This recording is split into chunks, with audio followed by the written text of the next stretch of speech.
Hi friends, welcome to Shami's kitchen. ചോറിൻ്റെ കൂടെയും അതുപോലെ തന്നെ നമുക്ക് ഇഷ്ടമുള്ള എന്തിൻ്റെ കൂടെയും സൂപ്പറായിട്ട് സൈഡ് ഡിഷായിട്ട് നമുക്ക് കഴിക്കാൻ പറ്റുന്ന വളരെ ടേസ്റ്റി ആയിട്ടുള്ള നല്ലൊരു വെണ്ടയ്ക്ക മസാലക്കറിയാണ് നമ്മൾ ഇന്ന് തയ്യാറാക്കുന്നത്.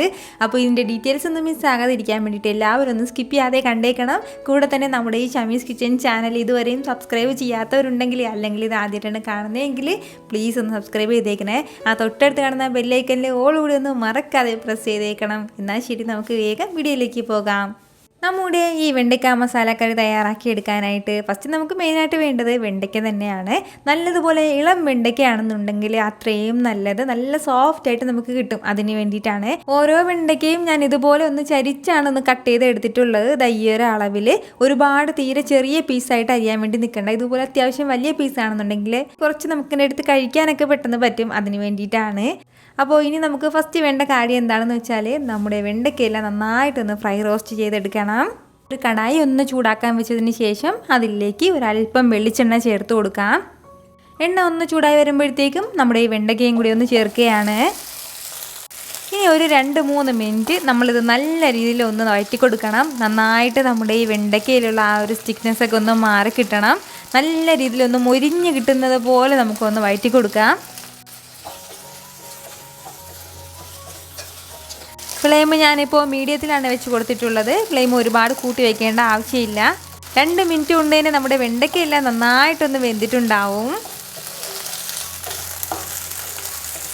വെണ്ടയ്ക്ക വെച്ചിട്ട് നമുക്ക് ഒരുപാട് റെസിപ്പികളൊക്കെ തയ്യാറാക്കി എടുക്കാൻ പറ്റും കേട്ടോ. ഓരോ തവണ തയ്യാറാക്കി എടുക്കുമ്പോഴും അതിന് ആ ഒരു സ്പെഷ്യൽ ടേസ്റ്റിൽ തന്നെയായിരിക്കും നമുക്കിത് കിട്ടുന്നത്.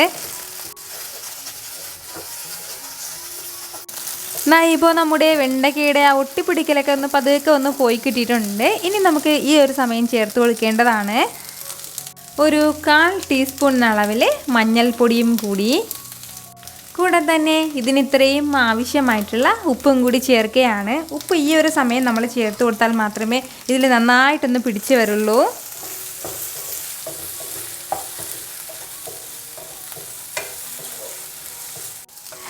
ഇപ്പോൾ നമ്മുടെ വെണ്ടയ്ക്കയെല്ലാം നന്നായിട്ടൊന്ന് ഫ്രൈ ആയി കിട്ടിയിട്ടുണ്ട്. നല്ലതുപോലെ ഒന്ന് വെന്ത് കിട്ടിയിട്ടുണ്ട്. ഇത്രയും ആയിക്കഴിഞ്ഞാൽ ഇനി നമുക്ക് വേണ്ട കാര്യം എന്താണെന്ന് വെച്ചാൽ ഇതെല്ലാം ഒരു പ്ലേറ്റിലേക്ക് ഒന്ന് മാറ്റാം.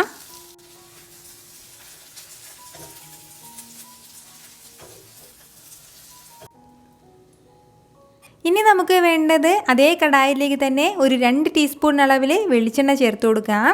എണ്ണ ഒന്ന് ചൂടായി വരുമ്പോഴത്തേക്കും പിന്നെ ഇനി നമുക്കിതിലേക്ക് വേണ്ടത് ഒരു 1/2 ടീസ്പൂൺ അളവിൽ ചെറിയ ജീരകമാണ്. കൂടെ തന്നെ പിന്നെ ഇനി നമുക്കിതിലേക്ക് വേണ്ടത് ഇതുപോലെ ഒന്ന് വലിപ്പത്തിൽ അരിഞ്ഞെടുത്ത സവാളയും കൂടിയാണ്. അത്യാവശ്യം വലിയ സവാളയിൽ ഒരു സവാള എടുത്തിട്ടുണ്ട്. മീഡിയം സൈസ് ആണെന്നുണ്ടെങ്കിൽ ഒരു 1.5 സവാള നമുക്ക് ആവശ്യമായിട്ടുണ്ട്. സവാള ചേർത്ത് കൊടുത്തതിന് ശേഷം വീണ്ടും നന്നായിട്ടൊന്ന് വഴറ്റി കൊടുക്കണം. തീരെ ചെറുതായിട്ട് സവാള അരിയാൻ വേണ്ടി നിൽക്കണ്ട. ഇതുപോലെ ഇച്ചിരി വലിപ്പത്തിന് വേണം നമ്മളൊന്ന് അരിഞ്ഞെടുക്കാനായിട്ട്. നന്നായിട്ട് സവാളയൊക്കെ ചേർത്ത് കൊടുത്തിട്ട് ഒന്ന് വഴറ്റിയെടുക്കാം.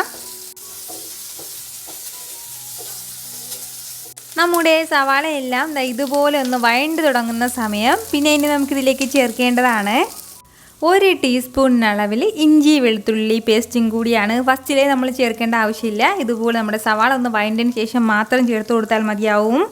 കൂടെ തന്നെ ഇതുപോലെ ഒരു 2 പച്ചമുളകും കൂടി നമുക്ക് ആവശ്യമായിട്ടുണ്ട്.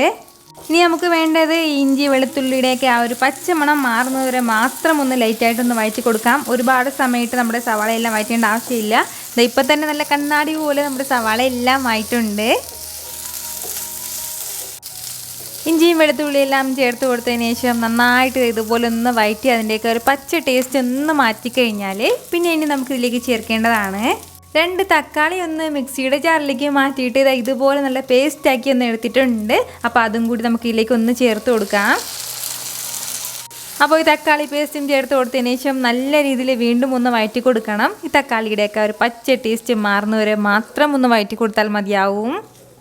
തക്കാളി ചെറുതായിട്ട് അരിഞ്ഞ് ചേർക്കാൻ വേണ്ടി നിൽക്കണ്ട. ഇതുപോലെ ഒന്ന് അരച്ച് തന്നെ ചേർത്തേക്കണം. എങ്കിൽ മാത്രമേ നല്ല തിക്കായിട്ടുള്ള ഗ്രേവി നമുക്ക് കിട്ടത്തുള്ളൂ. ഇതുപോലെ നമ്മുടെ തക്കാളി പേസ്റ്റ് എല്ലാം നന്നായിട്ടൊന്ന് വെന്ത് കിട്ടിയിട്ടുണ്ട്. ഇതുപോലെ ഒന്ന് വെന്ത് കഴിഞ്ഞാൽ ഇനി നമുക്കിതിലേക്ക് ആവശ്യമായിട്ടുള്ള മസാലകളും കൂടി ഒന്ന് ചേർത്ത് കൊടുക്കാം. ഒരു 2.5 ടീസ്പൂൺ അളവിലാണ് ഞാനിപ്പോൾ ഇതിലേക്ക് മുളക് പൊടി ചേർത്ത് കൊടുക്കുന്നത്. ഇത് വന്നിട്ട് അധികം എരിവില്ലാത്ത മുളക് പൊടിയാണ്. നല്ല എരിവുള്ള മുളക് പൊടിയാണെന്നുണ്ടെങ്കിൽ 1.5 ടീസ്പൂൺ മതിയാവും. കൂടെ തന്നെ പിന്നെ ഇനി നമുക്കിതിലേക്ക് വേണ്ടതാണ് 1 ടീസ്പൂൺ അളവിൽ മല്ലിപ്പൊടിയും കൂടി, ഒരു 1/2 ടീസ്പൂൺ അളവിൽ പെരിഞ്ചീരകം പൊടിച്ചതും കൂടി, 1/4 ടീസ്പൂൺ അളവിൽ മഞ്ഞൾപ്പൊടിയും കൂടി ആവശ്യമായിട്ടുണ്ട്. നമ്മൾ നേരത്തെ വെണ്ടയ്ക്കയിൽ ചേർത്തിട്ടുണ്ട്, എന്നാലും നമ്മൾ കറിയിലേക്കും കുറച്ച് മഞ്ഞൾപ്പൊടി ആവശ്യമായിട്ടുണ്ട്. ഇനി നമുക്കിതിലേക്ക് വേണ്ടത് 1/2 ടീസ്പൂൺ അളവിൽ ഗരം മസാല പൊടിച്ചതും കൂടിയാണ്. അപ്പോൾ ഇത്രയും ചേർത്ത് കൊടുത്തതിന് ശേഷം നല്ല രീതിയിൽ വീണ്ടും എല്ലാം കൂടി ഒന്ന് വഴറ്റി കൊടുക്കാം.